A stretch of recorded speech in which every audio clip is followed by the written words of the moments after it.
Hi everyone, how are you doing today?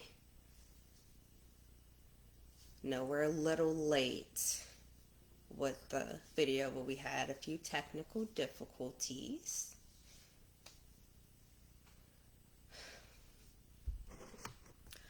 Okay, so today we're going to go over what is an S-Corp and how you can become one.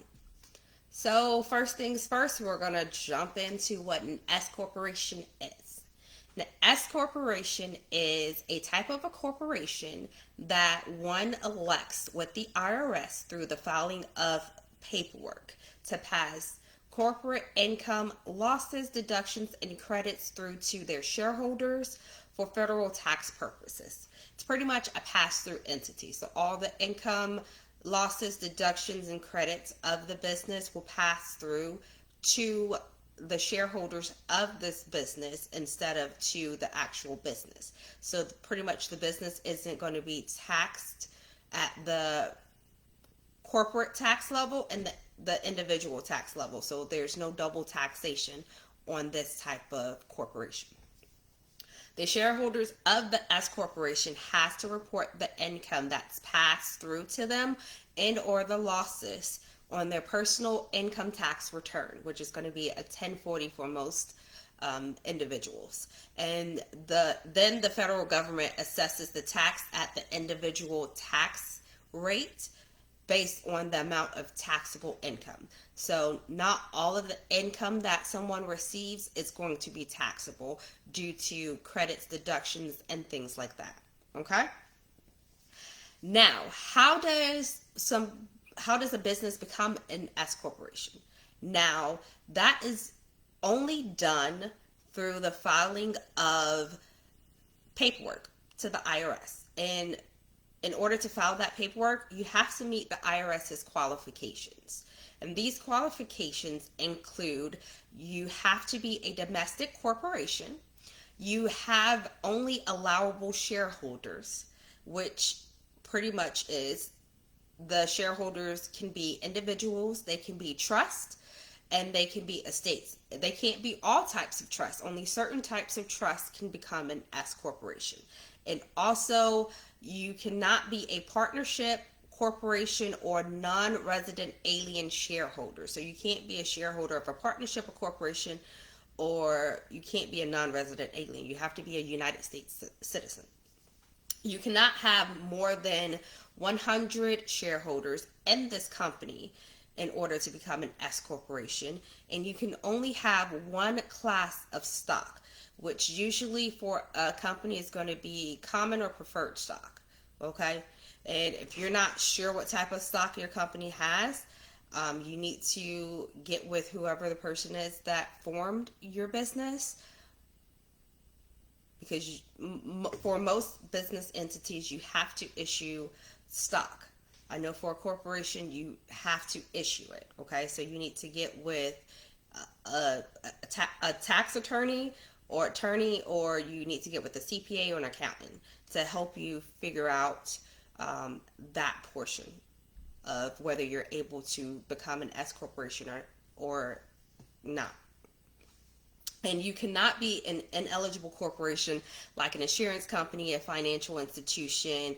And in order to officially become an S corporation, you also have to make sure all of the shareholders of the company, of the business, sign the paperwork. And this paperwork is pretty much Form 2553, election by a small business corporation. Okay?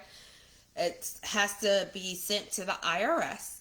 And if you're not sure on how to fill out the form, contact an accountant, a CPA, or an attorney to assist you with this, because those are the people that are able to assist you with the formation of a company, or if you're trying to edit the formation of your company, like if you're trying to change from a corporation to another business entity, they're able to let you know if you're able to do this, or if you're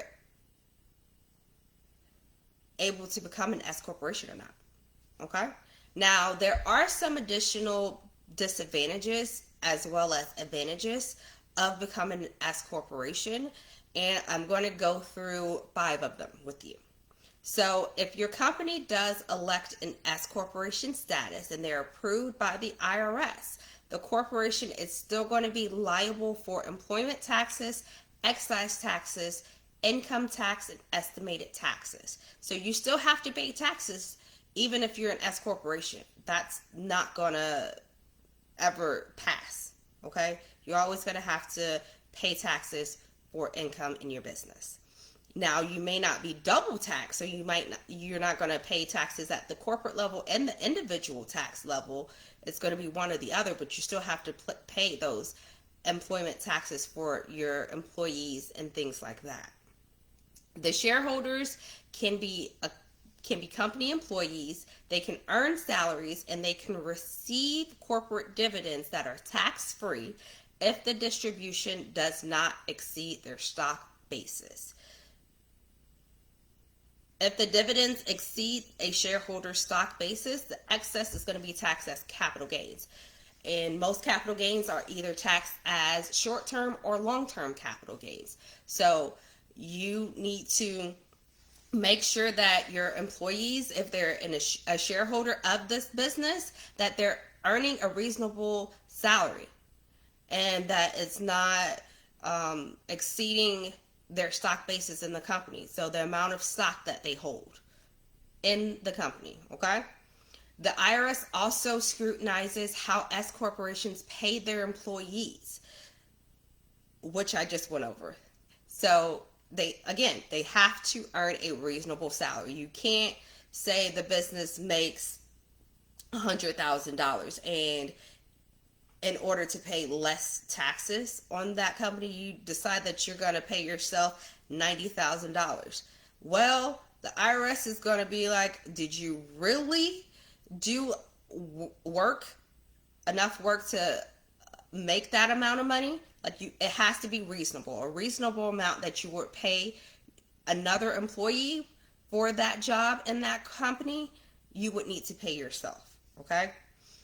Now, also, if you're not compliant with any of the rules or regulations of an S corporation, the IRS can terminate your S corporation status at any point in time, and you're going to have to jump through their hoops in order to get it back, if you're able to get it back.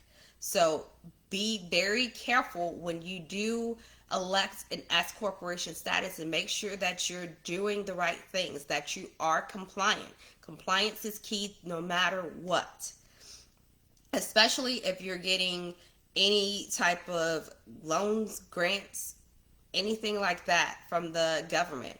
You have to be compliant in almost everything when it comes to the financial aspect of a business.